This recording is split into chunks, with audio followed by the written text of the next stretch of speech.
क्या आपको पता है आप इंस्टाग्राम से भी आप बिटकॉइन शेयर कर सकते हैं? और क्या आपको 10 AM डम थ्योरी के बारे में पता है? अगर नहीं तो आप बिल्कुल सही जगह आए हैं। Welcome back to the ACC tech show. यह है हमारा एपिसोड नंबर 4 और मेरा नाम है Satyam Singh Parmar. And my name is Raza Mohammad. तो चलिए हम शुरू करते हैं अपना पहला टैग रिडार से। क्या रजा तुझे पता है कि एक लेटेस्ट न्यूज़ चली थी स्टेबल कॉइन से रिलेटेड? हाँ, मेरे को स्टेबल कॉइन के बारे में थोड़ा बहुत पता है कि है ना, मेटा है ना जो क्रिप्टो करेंसी को है ना इंस्टाग्राम, फेसबुक और व्हाट्सएप में है ना डालना चाह रही है ताकि सारे लोग यूज़ कर पाएं, लेकिन इसकी पूरी नॉलेज मुझे है नहीं है। हाँ, तू सही कह रहा है। पता है क्या स्टेबल कॉइन बेसिकली क्या क्या है, वो क्यों ये सब कर रहा है? तो स्टेबल कॉइन एक तरीके का क्रिप्टो कॉइन है, जैसे कि अपने अदर बिटकॉइन होते हैं, पर इसमें डिफरेंस क्या है, ये क्योंकि ये एक सेम वैल्यू कैरी करके चलता है। जैसे कि मैं बताऊँ तो एक यूएसडी डॉलर होता है, वैसे ही एक स्टेबल कॉइन रहता है। अगर मैं बोलूँ आईएनआर में डिजिट चेंज हो सकती है, और अगर मैं बोलूँ अदर क्रिप्टो करेंसी की बात करूँ, जैसे आपका बिटकॉइन हुआ, तो अगर आप डेली मॉर्निंग उसको चेक करोगे ना, तो उस बिटकॉइन की वैल्यू फ्लक्चुएट होती है, थोड़ी इधर उधर ऊपर होती रहती है। पर स्टेबल कॉइन इसलिए बनाया जा रहा है क्योंकि उसकी एक वैल्यू फिक्स्ड रहेगी। और बहुत सारे पॉपुलर स्टेबल कॉइन है, जैसे यूएसडीटी, यूएसडीसी एंड डाई, और भी हैं जो कि लोग यूज़ करते हैं कि उनको क्रिप्टो करेंसी में रिस्क कम हो। अगर किसी को रिस्क कम लेना, स्टेबिलिटी चाहिए, तो स्टेबल कॉइन पे इन्वेस्ट कर सकता है। तो मतलब बेसिकली ये 1:1 के उसमें चलता है, स्टेबल कॉइन और यूएसडीटी के। हाँ, लेकिन इसका फ़ायदा क्या हो सकता है? तो फ़ायदा भाई देख एक सिंपल है। जैसे कि अगर मैं बोलूँ तो मेरे को अपने किसी रिश्तेदार को पैसे ट्रांसफ़र करने हैं, कि भाई मेरे को कल रात को फ़ोन आ गया कि यार भाई किसी रिश्तेदार का, कि भाई यार मेरे को क्या कहते हैं पैसों की इतनी ज़रूरत है, ये है वो है, क्योंकि रिश्तेदार देश के हो क्या विदेश के हो, पैसों के तो ले तो याद कर लेंगे, तो अर्जेंट में पैसे भेजने हैं उनको। अब मैं चलो उनको इधर से रुपीस में ट्रांसफ़र कर रहा हूँ, पर वो बैठे हैं अमेरिका में डॉलर के लिए, और उनके यहाँ डॉलर में पैसे होंगे। ऐसे ही अलग अलग कंट्रियों में उनका अलग अलग करेंसी है, तो हर करेंसी की अपनी अपनी वैल्यू है उधर जाके। अगर मैं स्टेबल कॉइन से उन्हें ट्रांसफ़र करूँगा तो उनको एक पास फिक्स्ड एक अमाउंट पहुँचेगा। ऐसा नहीं कि उधर जाके चेंज हो गया। और सेम चीज़ अगर आज के टाइम पे तू देख रहा है, आजकल फ्रीलांसिंग बहुत चल रही है और हर घर में इन्फ्लुएंसर आ गया आजकल, ठीक है? तो ये कि आजकल वो लोग टारगेट करते हैं फॉरेन क्लाइंट को, जैसे फ्रीलांसर बहुत ज़्यादा करते हैं कि उनको एक फिक्स्ड उधर से डॉलर में कमाई होगी, पर उनको क्या पता वहाँ से वो जो पैसे आ रहे हैं इधर वो आधे से ज़्यादा अलग ही उनकी अमाउंट पहुँच रही है उधर। हाँ, मतलब ये बेसिकली है ना इन्फ्लुएंसर्स वगैरह को टारगेट करता है कि उनको जो फॉरेन कंपनी स्पॉन्सरशिप वगैरह देती हैं, तो जो उनका ट्रांजैक्शन अमाउंट है ना रिसीव होने में 3 से 4 दिन लग जाते थे, और जो है ना उनकी ट्रांजैक्शन फीस वगैरह कटती थी 5 से 8% समथिंग, तो है ना वो ऑलमोस्ट फ्री कर देगी, और साथ ही साथ जो ट्रांजैक्शन अमाउंट रिसीव होने में इतने टाइम लगता था वो है ना कम हो जाएगा। हाँ जी, तूने एक चीज़ बहुत अच्छी मेंशन करी है, ट्रांजैक्शन फ़ीस करके, क्योंकि आधे से ज़्यादा तो पैसे तो यार वो प्लेटफॉर्म फ़ीस ले जाती है अपनी। अब 5 से 10 डॉलर तो, अरे यार जितने तो पैसे नहीं भेजे, उससे ज़्यादा तो तुम फ़ीस ले गए। तो लेकिन यार तुझे नहीं लगता कि ना इंडिया के लोगों को अभी भी क्रिप्टो करेंसी के बारे में कोई तो नॉलेज है नहीं है? तो इवन तुझे और मुझे भी नहीं पता इसके बारे में, तो हाँ, ये तुझे क्या बात तू सही कह रहा है, क्योंकि अगर देखा जाए तो अभी मैं जिस टाइम का अभी प्रेजेंट टाइम की बात करूँ, बहुत ही रियल लोगों को पता होगा यार कि क्रिप्टो करेंसी क्या होती है। क्योंकि अगर तुम 10 लोगों में से भी देखोगे ना, मुश्किल से 4-5 को पता होगा। क्योंकि क्योंकि लोगों को लगता है कि इन्वेस्टमेंट क्या होता है कि ज़मीन पे पैसे डाल दो, सोना चांदी पे पैसे डाल दो। अरे ज़मीन पे पैसे इसलिए वो डालना है क्योंकि उनके पास उधर रिस्क लेने के लिए कुछ है ही नहीं। उनको पता है अगर जोड़ जाड़ के 5 से 10 लाख रुपए कमा लिए, और अगर ज़मीन पे वो डाल देंगे, लैंड पे इन्वेस्ट कर देंगे, तो वो आगे जाके 10 से 15 तो हो ही जाएंगे। तो उनको सेफ साइड के लिए खेलते, पर उनको ये नहीं पता एक रिस्क लेके तो देखो। वो कहते हैं ना फेमस डायलॉग है, रिस्क है तो इश्क है। एक बार रिस्क लेके तो देखो, अपने आप तुम्हें क्रिप्टो करेंसी से रिस्क इश्क हो जाएगा। क्योंकि वो ऐसी चीज़ है कि अगर तुम नॉलेज लोगे इसका, चीज़ें करोगे, अच्छे ढंग से इन्वेस्ट करोगे, तो इन फ्यूचर वो तुम्हें अच्छा खासा प्रॉफिट दे देगी। हाँ, ये बात तो सही कही। लेकिन यार तुझे नहीं लगता कि मेटा के पास जो 3 बिलियन यूजर्स का डेटा है उसमें से ऑलमोस्ट 30 to 40% है इंडियन है, तो मेटा ये रिस्क लेना चाहेगी कि 30 to 40% जिनको क्रिप्टो के बारे में नॉलेज नहीं है लेकिन फिर भी वो इंटीग्रेट करना चाहते हैं इसके बारे को? देख रहा भाई रजा क्या सीन है, देख अगर तू बोला है 40% उनके पास डाटा है इंडिया का, ठीक है, तो मैं मान के चलो इंडिया से कोई नहीं वो कर रहा यूज़ उसको, पर जो उनके पास 60% जो डाटा है ना, उसमें से कुछ तो यूज़ करेंगे। और मैं अगर अभी की देखूँ तो अगर 3-4 साल में देखूँ तो मेरे ख्याल से वो अच्छा प्रॉफिट देगा। तो अच्छे प्रॉफिट में लोग क्यों नहीं चाहेंगे प्रॉफिट मिले? जितने लोग यूज़ कर रहे हैं अगर उनको प्रॉफिट मिला ना, तो इन फ्यूचर वो लोग भी उनसे देख दाख के उनको यूज़ करेंगे। जैसे मैं बोल रहा हूँ एआई है, एआई को पहले कोई नहीं यूज़ करता था, सबको लगता था ये क्या चीज़ आ गई। पर आज के टाइम पे तू देखेगा ना, गेमिंग इंडस्ट्री से लेके हर जगह आजकल स्टडीज़ में, तुम्हारा गवर्नमेंट में, हर जगह एआई का यूज़ कर रहे हैं, क्योंकि सबको फ़ायदा मिल रहा है। अगर सबको फ़ायदा मिला वो चीज़ यूज़ करेंगे। हाँ, इन सब चीज़ से मेरे को एक चीज़ और याद आ रही है, जेन स्ट्रीट लॉ सूट के बारे में। तुझे पता है क्या उसके बारे में? नहीं यार, उसका क्या सीन है? अरे बेसिकली जेन स्ट्रीट लॉ सूट एक है ना ट्रेडिंग फर्म है, वर्ल्ड की है ना, वर्ल्ड लार्जेस्ट ट्रेडिंग फर्म है। लेकिन उस पे है ना एलिगेशंस लगाए गए हैं कि वो इनसाइडर ट्रेडिंग करती है और साथ ही साथ शॉर्ट स्टॉक जो सेल होते हैं ना, उनको करती है। बेसिकली एक है ना टेरा लूना नाम की कंपनी थी, जो कि वर्ल्ड की थर्ड लार्जेस्ट क्रिप्टो करेंसी थी आफ्टर इथेरियम और बिटकॉइन। लेकिन वो विद है ना 3 डेज है ना वो शट डाउन कर गई थी बिकॉज ऑफ इनसाइडर ट्रेडिंग और शॉर्ट सेलिंग ऑफ स्टॉक। तो इसी इसी केस के ऊपर है ना टेराफर्म कंपनी ने उस पर एलिगेशन लगाए हैं कि है ना जो बिटकॉइंस वगैरह और ये हो रहे हैं, इनसे है ना शॉर्ट ट्रेडिंग वगैरह करते हैं ये लोग जेन स्ट्रीट। तो उस पर जो एलिगेशन लगाए थे, तो उसी टाइम पे है ना एक थ्योरी और चल रही थी, 10 AM डम थ्योरी। हाँ, मैंने उसके बारे में सुना भी था, पता है। कि उसके बारे में ये सुना था कि एक तरीके से फिक्स शो हो गया था कि भाई उसमें से पैसे डूबने हैं उस टाइम पे। 10 बजे का मतलब पैसे डूबने हैं, मार्केट डूबनी है। हाँ, तो ऐसा ही कुछ चल रहा था। मतलब मान ले कि ना 10 AM डम थ्योरी एक ऐसी थ्योरी है, मतलब बेसिकली 10 AM ET पे है, जो कि है ना यूएस के मार्केट खोल ओपन होता है उस वक्त। हाँ तो उस टाइम पे है ना स्टॉक्स की वैल्यू है, बिटकॉइंस वगैरह इनकी वैल्यू गिर ही रही थी। तो ये कंटिन्यूसली हो रहा था, ना ओकेजनली, ना कोई क्या कहते हैं कुछ पीरियड ऑफ टाइम के लिए, ये कंटिन्यूसली सेम टाइम पे हो रहा था। तो ये जब कुछ भी कंटिन्यूसली होता है तो एक ही चीज़ याद आती है कि कुछ तो गड़बड़ है दया, कुछ तो गड़बड़ है। भाई, तू तो सही कह रहा। पता मुझे, पता क्या लगा था स्टार्टिंग में जब मैंने इसके बारे में पढ़ा था ना, कि ये एक साइकोलॉजिकल मूव है किसी का। ये यार भाई किसी के बारे में ऐसे फैला दो कि 10 बजे ऐसे ऐसे हो रहा है मार्केट, तो यार जो नए आए हैं ना उनको तो भाई डर लगेगा, वो क्यों अपना रिस्क लेंगे, वो तो निकाल लेंगे, 10 बजे के पैसे निकाल लेंगे। हाँ, तो ऐसा ही कुछ चल रहा था कि ट्रेडर्स के दिमाग में है ना डर बैठ गया था, तो वो 10 AM से पहले पहले या तो अपना क्या कहते हैं सेल कर देते थे या फिर बाय कर लेते थे। लेकिन इसको एक एग्जांपल के तौर पे समझ लेते हैं। मान ले कि है ना ईरान और यूएसए की वॉर चल रही है, तो उस वक्त है ना जो स्टेट ऑफ हॉर्मुज़ है उसको बंद कर दिया और जो शिप्स वगैरह हैं उनको रोक दें, तो उस वक्त है ना ऑयल की प्राइस है ना बढ़ जाएगी।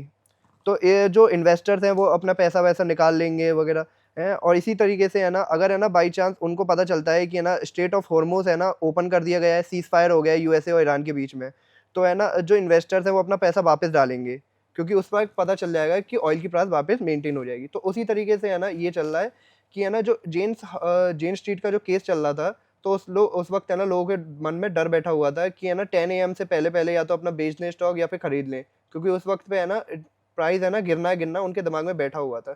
ये मान ले एक एग्जांपल कि तेरे पास 10,000 एप्पल्स के शेयर हैं, तो वो एक साथ है ना तू मार्केट के अंदर लेके आता है, तो जाहिर सी बात है उसकी है ना वैल्यू है ना गिरेगी एप्पल की शेयर की। और वहीं है ना अगर है ना क्या कहते हैं 10,000 एप्पल के शेयर तू निकाल लेता है एकदम से, तो एप्पल की शेयर्स की वैल्यू बढ़ेगी। तो यही चल रहा था। लेकिन ये थ्योरी गलत भी साबित हुई थी। क्या कहते हैं जब है ना जेन स्ट्रीट पे जो एलिगेशंस लगे थे वो फॉल्स प्रूफ हो गए थे और लोगों को पता चला कि है ना ये अभी भी हो रहा है, ये अब नहीं हो रहा। तो ये थ्योरी फॉल्स प्रूफ हो गई थी कि 10 AM डम थ्योरी एक फॉल्स थ्योरी है। और उसी वक्त पे है ना 10 AM डम थ्योरी के वक्त पे ही जो बिटकॉइन है उसने $70,000 को है ना क्रॉस करा था। और साथ ही साथ जो क्या कहते हैं इथेरियम, बिटकॉइन और जो सोलाना है, इन तीनों ने मिलके है ना मार्केट के अंदर 130 हाँ, बिलियन डॉलर मार्केट में ऐड करे थे। रजा, तूने अभी एप्पल का मेंशन करा था, तुझे पता है कि क्या कहते हैं एप्पल का सीईओ चेंज हो रहा है? हाँ, मुझे सुनने को मिल रहा है कि टिम कुक है ना वो अपनी पोजीशन छोड़ के सीईओ की अब एग्जीक्यूटिव चेयरमैन बनने जा रहा है। हाँ, क्योंकि अब आई थिंक सीईओ चेंज होगा स्टार्टिंग सितंबर में। अब हाँ उनकी जगह जॉन टर्नस लेने वाला है। हाँ, लेकिन यार तुझे नहीं लगता कि टिम कुक ने है ना बेसिकली $300 बिलियन कंपनी को $3 ट्रिलियन की कंपनी बनाई है, तो जॉन टर्नर्स है ना वो इसकी जो रेपुटेशन वगैरह जो भी है उसको मेंटेन कर पाएगा? यार मुझे तो लगता है कर लेगा। पता है क्यों? उसने 25 साल अपनी उस कंपनी को दिए हैं एप्पल को। हम्म ठीक है, और वो एक तरीके का उधर हार्डवेयर एम्प्लॉय भी बन के रहा है उधर, इंजीनियर। हम्म तो उसने काफ़ी चीज़ें भी उनके एप्पल में जब वर्क कर रहा था ना, बहुत अच्छी चीज़ें उसने लॉन्च भी करी थी। जैसे तू मैक यूज़ करता है, हम्म मैक में जो एनिमेशन आता है ना, और सिलिकॉन उसी ने लॉन्च करा था, उसी के अंडर लॉन्च हुआ था। तो मेरे ख्याल से मुझे तो बहुत उम्मीद है, शायद वो नए प्रोडक्ट्स भी लाएगा, नए प्रोडक्ट्स भी निकालेगा। लेकिन यार टिम कुक ने भी है ना अपने ज़िंदगी के 15 ईयर्स है ना एज अ सीईओ वहाँ पर काम करा है, तो उसने भी काफ़ी सारी चीज़ें लाई हैं, जैसे कि इकोसिस्टम लाया था एप्पल का, और साथ ही साथ विजन प्रो वगैरह ये सारी चीज़ें लेके आया था। तो तुझे नहीं लगता कि ना अभी भी है ना जॉन टर्नर्स है ना वो थोड़ा वो हो सकता है? नहीं यार, मुझे नहीं लगता, क्योंकि पता है क्यों? अगर तू देखे तो मैं, जैसे मैंने मेंशन करा था, उसने 25 साल दिए। 15 साल उसने टिम कुक ने दिए थे, तो उसने उसके अंडर भी काम करा है, हम्म जो टिम कुक के अंडर भी काम करे हैं। और साथ में स्टीव जॉब्स के अंडर भी काम करा है, क्योंकि 25 साल में आदमी बहुत अच्छा उसने एक्सपीरियंस भी ले लिया होगा सबके अंडर काम करके भी। तो मुझे पता है क्या लगता है, जैसे कि अगर मैं पूरा एक मैप तुम्हें बताऊं, जैसे स्टीव जॉब्स फाउंडर सीईओ, तो उनका एक एम था, क्या कहते हैं, वो प्रेजेंट के साथ साथ फ्यूचर की भी सोचते थे कि ये मेरे प्रोडक्ट को आने वाले आदमी को कैसे यूज़ कर सकते हैं, वो उनके कैसे यूज़ आएगा। जैसे आईफोन उनने अच्छा लॉन्च करा था प्रॉपर, ठीक है, तो आज भी टाइम पे कितने आईफोन 6-7 साल पुराने भी होते तब भी अच्छे वर्क करते हैं वो। और सेम वही टाइम पे टिम कुक ने उसको ज़्यादा मेंशन करा था एज अ बिजनेस की तरीके से, कि उसने एक वर्ल्ड वाइड चेन बना दी थी कि उनके प्रोडक्ट हर कंट्री में हर सही टाइम पे पहुंच जाए। जैसे अगर मैं एग्जांपल दूँ तेरे को चाइना का, चाइना अपना, जैसे चाइना में शाओमी ज़्यादा चलता है, तो उनने क्या है, शाओमी वाले क्या कहते हैं, अपने चाइना में अलग प्रोडक्ट लगा देते हैं और क्या कहते हैं इंडिया या फिर अदर कंट्री में अलग प्रोडक्ट सेंड करते हैं, ठीक है। वैसे ही अगर तू एप्पल का देखे ना, अगर उसका लॉन्च हुआ है ना, तो अगले दिन ही वो इंडिया के हर एक कोने में, इंडिया के वर्ल्ड के हर एक कोने में वो प्रोडक्ट पहुंच जाता है। ऐसा नहीं है कि आने में 3-4 दिन लग रहे हैं, आउट ऑफ स्टॉक पहुंच रहा है, ऐसा नहीं है, आ जाएगा तुम्हारे पास, हाथों हाथ आ जाएगा, क्योंकि उनने इतना बड़े एक नेटवर्क बना के रखा है। और सेम उम्मीद मेरे को जॉन टर्नर्स के साथ भी है, क्योंकि उनको पता है आज के यूथ को एआई की उनको अच्छी नॉलेज है, आज के यूथ को क्या चाहिए उनको प्रॉपर पता है। मेरे को लग रहा है कि काफ़ी अच्छे अपडेट्स भी लाएंगे वो। कब तक वो कैमरे का इधर के उधर यूज़ करते रहेंगे, कभी नीचे लगा दिया, कभी ऊपर लगा दिया, कभी दाएं कर दिया, कभी बाएं कर दिया। अभी लास्ट 2 में भले उनने 2-3 कलर क्या निकाल लिए, बस मेरे को नहीं लगता कुछ उन्होंने मेजर चेंजेस करे उनने। हाँ, मैंने भी ये नोटिस करा है कि अब है ना ज़्यादा कैमरे में अपडेट वगैरह नहीं आ रहे हैं, और साथ ही साथ वो सिर्फ कलर वगैरह चेंज कर देते हैं या फिर कैमरे कम कर देते हैं, बढ़ा देते हैं, बस यही चीज़ें आती हाँ, हैं। वो तो एक उनका प्रोडक्ट है, क्या कहते हैं, विजन प्रो करके तूने बताया था कि यार उन पे मैं तो वो प्रोडक्ट भूल ही गया हूँ ना, उसका कोई अपडेट आ रहा है ना उसका कोई अपग्रेड वर्जन आ रहा है, कुछ भी नहीं आ रहा उसकी। मेरे को तो लग रहा है उस पर काम चलेगा अभी, क्योंकि एप्पल सिर्फ छोटी मोटी कंपनी तो है नहीं, इतनी बड़ी हार्डवेयर कंपनी है। मेरे को लग रहा है वो आगे जाके, एक उम्मीद है, मैं ये कंफर्म नहीं बता रहा, पर मुझे एक उम्मीद लग रही है कि हो सकता है काफ़ी अच्छे चेंजेस आ सकते हैं इसके बाद। हाँ, इन सारी चीज़ों से मुझे याद आ रहा है कि है ना, एक है ना वो चल रहा है कि क्लाउड मिथोस, इंस्टाग्राम वगैरह इन सारी चीज़ों पे, तो जिसके बारे में पता है? नहीं यार, मैंने इसका कुछ सुना नहीं यार। क्लाउड मिथोस बेसिकली है ना, क्लाउड का जो लास्ट वो था अपडेट वर्जन, ओपरस, वो है ना, लोग कहते थे कि वो वन ऑफ द बेस्ट है ना कोडिंग के लिए या फिर डीप रिसर्च वगैरह के लिए या फिर कोई भी चीज़ के लिए। लेकिन अभी क्लाउड ने है ना एक नया वर्जन निकाला था, क्लाउड मिथोस। वो बेसिकली उससे भी है ना कई गुना अच्छा था कोडिंग वगैरह में, डीप रिसर्च में, और वो ह्यूमन से है ना अच्छे से इंटरेक्ट वगैरह भी कर सकता था। लेकिन उसमें ये है, जब सैंडबॉक्स नाम की जो कि टेस्टिंग कंपनी है, वो टेस्ट कर रही थी उसको, तो बेसिकली मान ले कि तू एक रूम में है, तो वो रूम में है ना, तुझे उसके बारे में ही पता है, लेकिन है ना उसके बाहर की वर्ल्ड के बारे में तुझे पता नहीं है। पता, हाँ। तो ऐसे ही है ना, वो है ना किसी एआई को जब टेस्ट करते हैं, तो वो सैंडबॉक्स का एक बॉक्स में, मतलब एक बॉक्स बनाते हैं, उसके अंदर उसको रखते हैं और उसको निकलना है बाहर उससे। तो जब क्लॉड मिथोस को उसके अंदर डाला गया, तो क्लॉड मिथोस ने उसी के अंदर एक बग निकाल दिया, जबकि सैंडबॉक्स से ऑलमोस्ट इम्पॉसिबल है निकलना बाहर उसमें से। तो उसी के अंदर बग निकाल दिया, और उसमें से बाहर निकल के है ना, जो हैकर था जो इसका टेस्ट कर रहा था, उस पर मेल करा, जबकि उसको इंटरनेट एक्सेस वगैरह कुछ नहीं दिया गया था। उसको है ना उसने अपने आप को इंटरनेट से कनेक्ट करा, और साथ ही साथ उसको है ना मेल करा उस हैकर को कि है ना कि मैं बाहर आ गया हूँ। अब जस्ट लाइक ये वो वाली मूवी याद आ रही है, रोबोट। रोबोट खुले सामने चुनौती। हाँ, वही। तो वही मुझे लग रहा था। तो है ना बेसिकली, तो उससे पता चला था कि है ना ये साइबर सिक्योरिटी में है ना बहुत ज़्यादा वो हो सकता है, इसी वजह से इसको रिलीज़ नहीं कर रहे हैं अब। यार बहुत क्रेजी चीज थी यार यार ये तो बहुत यार। क्रेजी। हाँ, पता है मेरे को ये भी लग रहा है आजकल कुछ डेवलप कर रहे हैं यार, क्योंकि चैट जीपीटी ने भी 2 क्रेजी चीज लॉन्च कर दी है भाई। क्या क्या? जिसमें से एक तो मेरी फेवरेट है। पहले उसने क्या कर दिया, इमेज 2.0 को नया जनरेट कर दिया ओपन एआई ने। अच्छा। जैसे क्या होता है ना, अगर तुम अभी इमेज जनरेट करवाते हो ना चैट जीपीटी से, तो उसमें बहुत बार क्या होता है, स्पेलिंग मिस्टेक आ जाती है, और क्वालिटी तो तुझे पता है, पता नहीं कहाँ की अभी तक यूज कर रहे हैं, ठीक है। तो उसने क्या करती है, उन चीज़ों को फिक्स कर दिया एक तरीके से।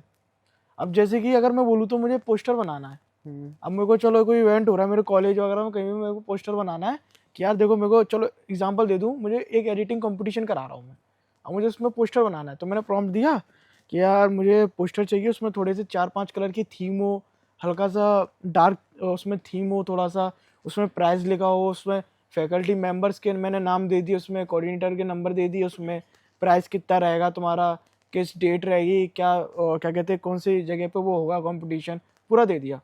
पहले क्या कहता था, चैट जीपीटी पहले तो बना देता था, पर क्या कहता था, मल्टीपल टास्क वो ले ही नहीं पाता था।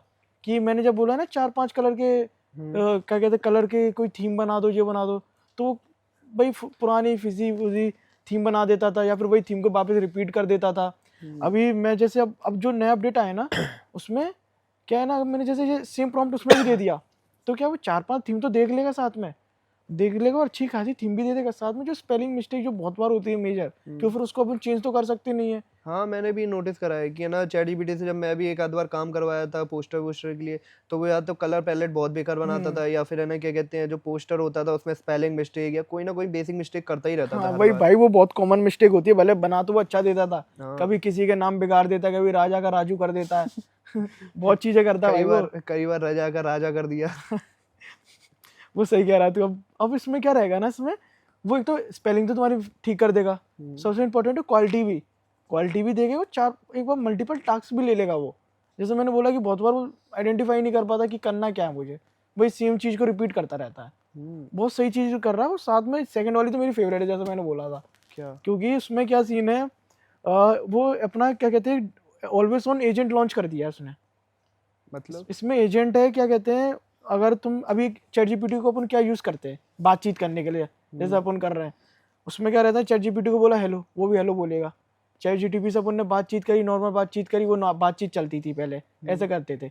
पर इस बार क्या हो रहेगा, अगर अपन ऑफलाइन भी है ना तो तब भी चैट जीपीटी अपन को रिस्पॉन्स करेगा। जैसे कि मुझे सुबह उठना है 7 बजे, अगर मैं चैट जीपीटी को डाल दूँ कि ये चैट जीपीटी यार मुझे सुबह 7 बजे उठना है, मुझे जिम जाना है, और मेरा एक क्या कहते हैं मैं एक टाइम टेबल डाल दूँ पूरी एक रात पहले कि मुझे 7 बजे उठ के जिम जाना है, 10 बजे मुझे अपना ये वाला लंच करना है, फिर 2 बजे मेरे को अपना ये खाना करना है, जो भी प्रॉपर मैं उसको पूरे दिन भर का शेड्यूल दे दूँ, तो मेरे को दोबारा उसको ऑन करने की जरूरत नहीं है चैट जीपीटी को। वो मुझे एक रिमाइंडर भेज देगा कि भाई चलो उठ जा 7 बजे का जिम पहुँच। ऐसे ही मेरा हर एक, जैसे 1 बजे खाने का टाइम हुआ, 10 बजे खाने का टाइम हुआ, तो मुझे एक रिमाइंडर भेज देगा। ये मान लो एक मेरा एम्प्लॉय बन गया है वो। ये मतलब ये तो काफ़ी हेल्पफुल हो जाएगा, जैसे कि कई लोगों को है ना अपनी मेडिसिन का ध्यान रखना पड़ता है। हाँ जो अपने ग्रैंड पेरेंट्स वगैरह होते हैं उनको मेडिसिन वगैरह का ध्यान रखना पड़ता है, या फिर योगा वोगा के लिए जाना होता है, तो वो तो रिमाइंडर अच्छा दे देगा। भाई, तो उस चीज के लिए वो मेरा फेवरेट है भाई, क्योंकि बहुत बार तो चीजें मैं भूल भी जाता हूँ कब क्या करना है। हाँ। अभी देख लो असाइनमेंट आ जाए, पता ही नहीं, एक रात पहले याद आ रहा है यार ये असाइनमेंट करना है मुझे, हाँ। और उधर में अगर मैं एक हफ्ते पहले चैट जीपीटी से बोल दूं कि भाई मुझे 25 तारीख को असाइनमेंट देना है, मुझे 21-22 को याद दिला देना, हाँ, तो मैं याद तो दिला देगा वो। एग्जाम से एक दिन काश ऐसा पहले होता पढ़ कि रहे हैं असाइनमेंट भी बना दे वो। एग्जाम से एक दिन पहले पढ़ने से तो बढ़िया ही है। भाई तो so guys let's wrap up, और हम चलते हैं अपने नए सेगमेंट की तरफ जिसका नाम है द सक्सेस स्टोरी। आज जिस इंसान की हम सक्सेस स्टोरी की बात करेंगे ना, तो आपको आपका स्ट्रगल और मेरे को मेरा स्ट्रगल अभी कुछ भी नहीं लगेगा। हाँ भाई, हम यहाँ क्या कहते हैं जरा सा असाइनमेंट्स वगैरह लेट हो जाए या फिर क्या कहते हैं अपन की अटेंडेंस कम हो जाए तो उसका स्ट्रेस करने लगते हैं। वहाँ एक लड़का मुंबई के अंदर डिलीवरी बॉय की जॉब कर रहा है just to support his family. The man who we are talking about is Kunal Shah. हाँ भाई, जब मैंने भी ये सुना था ना, मुझे जैसे किसी बॉलीवुड मूवी की स्क्रिप्ट जैसा लग रहा था, क्योंकि 14 साल की एज में उनका फैमिली बिजनेस कोलैप्स हो गया था। फिर बाद में उसके बाद क्या कहते हैं, जिस एज में अपन जैसे लोग भी, और जिस एज में वो थे उस टाइम पे, जैसे बीजीएमआई पबजी इन सब चीज़ों में नहीं लगे रहते थे, वो उस टाइम पे एक साइबर कैफे में जॉब करते थे। And that was the secret sauce. उन्होंने कोडिंग है ना कोड वगैरह सीख के नहीं सीखी, उन्होंने कोडिंग वगैरह सीखी साइबर कैफे से। उनने समझा, उनने ग्राउंड लेवल पे रह के इंडियन माइंडसेट समझा कि किस तरीके से कंज्यूमर्स को क्या चाहिए। और ये सबसे बड़ा ट्विस्ट ये है, ना वो आईआईटी से थे ना आईआईएम से थे। हाँ भाई, क्योंकि उन्होंने फिलोसफी भी विल्सन कॉलेज से करी थी, और जिस टाइम पे अपन उसमें लगे रहते हैं ना कॉलेज के असाइनमेंट में, उस टाइम पे वो फिलोसफरों की बुक्स पढ़ते थे, जैसे पैलोट जैसे फिलोसफरों की। अब क्या कहते हैं, उनने एमबीए भी करा था, पर उनने क्या करा था, कॉलेज ड्रॉप आउट भी कर दिया था। ड्रॉप आउट वन सुनते ही है ना बहुत ही ज़्यादा फैंसी लगता है, क्या कहते हैं बट कुणाल ने है ना ड्रॉप आउट है ना कुछ क्या कहते हैं रियल करने के लिए करा था, समथिंग रियल। उनका पहला मैसिव हिट याद है फ्री चार्ज इन 2000। मैंने भैया से सुना था कि फ्री चार्ज ने है ना जब एक टाइम पे उनने ये निकाला था कि रिचार्ज कराओ और एक मैकडी का फ्री बर्गर लेके जाओ। हाँ, वो भी मैंने सुना था यार। पता, वो एक तरीके से मास्टर स्टॉक आइडिया था कि उन लोगों ने क्या कहते हैं सभी लोगों को फ्री रिचार्ज की एक तरीके से लत सी लगवा दी थी। 2025 में भी जब स्नैपडील था शायद, स्नैपडील ने जब उसको 2015। हाँ 2015 में उसने स्नैपडील ने भी क्या कहते हैं $400 मिलियन में उसको खरीद लिया था उस टाइम पे। हाँ, ये स्टोरी ख़त्म हो सकती थी। वो चाहते तो अपना सारा पैसा वगैरह लेके कहीं घूमने जा सकते थे या फिर अपनी लाइफ एंजॉय कर सकते थे इतना सारा पैसा लेके। लेकिन उनने है ना, उनका माइंडसेट अलग था। उनने ऑब्जर्व करा चीज़ों को और उनने देखा कि है ना, जो बैंक्स वगैरह होती हैं, जो कि जो लोग है ना अपना सिविल स्कोर कम रखते हैं या फिर बेकार रखते हैं, तो है ना उन पे है ना पेनल्टी लगाती है या फिर उन पे कॉल करके उनको परेशान करती है। हाँ भाई, और उनके बारे में क्या क्या, जो गुड एक्टर है जो 750 सिविल स्कोर लेकर भी चलते हैं, तब भी क्या कहते हैं कुछ कर नहीं पाते। हाँ, तभी इसी वजह से है ना उन्होंने क्रेड बनाया, जो कि शुरुआत में ये लोगों को लग रहा था कि ये सिर्फ रिच लोगों के लिए है, ये फालतू चीज़ है। लेकिन and boom, that's why CRED was born in 2018। उन्होंने है ना ये जब बनाया था तो लोगों को लगता था ये सिर्फ रिच लोगों के लिए है, ये फालतू है, इनसे हमें कोई वो नहीं मिलेगा बेनिफिट वगैरह। लेकिन कुणाल शाह को पता था कि वो है ना सिर्फ एक ऐप बिल्ड नहीं कर रहे हैं या फिर कोई वेबसाइट नहीं बना रहे हैं, वो एक एक्सक्लूसिव क्लब बना रहे हैं। हाँ यार, मुझे भी याद है, क्या बिल्कुल सिंपल सी मिनिमलिस्टिक एस्थेटिक सी थीम थी उसकी, बिल्कुल। हाँ, तो अब क्या कहते हैं, यही क्रेड है ना अब यूनिकॉर्न कंपनी है, जो कि है ना बेसिकली लग्जरी शॉपिंग या फिर लग्जरी बैग्स या फिर ऑलवेज ऑल द थिंग्स है, तुम कहीं भी उसका यूज़ कर सकते हो। हाँ यार, वो है, बिल्कुल एस्थेटिक सी थीम थी, बिल्कुल सिंपल सी मिनिमलिस्ट सी। हाँ, और बेसिकली क्रेड है ना करता क्या है, क्रेड है ना क्रेडिट कार्ड जो तुम शॉपिंग करते हो, तो उससे तुम्हें क्रेडिट पॉइंट्स मिलते हो और तुम है ना मल्टीपल क्रेडिट कार्ड है ना उसको लिंक करके है ना एक इकोसिस्टम बना सकते हो, जिससे आप क्रेडिट पॉइंट जो आपको मिलेंगे तो आप लग्जरी शॉपिंग कर सकते हो, लॉज एक्सेस कर सकते हो। तो बेसिकली है ना इसी वजह से है ना क्रेड है ना एक यूनिकॉर्न कंपनी बनी है। उसने है ना सिर्फ है ना क्या कहते हैं लोगों के है ना ट्रस्ट नहीं जीता, उसने टॉप 1% जो लोग है ना उनका ट्रस्ट जीता है। हाँ राजा, सही कह रहा है तू, क्योंकि ऐसी स्टोरी सुन के पता है एक इंस्पिरेशन सी आ जाती है कि हम भी लाइफ में कुछ करें। सही कहा, बिल्कुल। So guys, let's wrap up. अगर आपको हमारा पॉडकास्ट पसंद आया हो तो लाइक, सब्सक्राइब एंड शेयर करके जरूर जाइए। और अगर आप इसको स्पॉटिफाई पे सुन रहे हैं देन फॉलो। और this is the ACC tech show. Now we are signing of.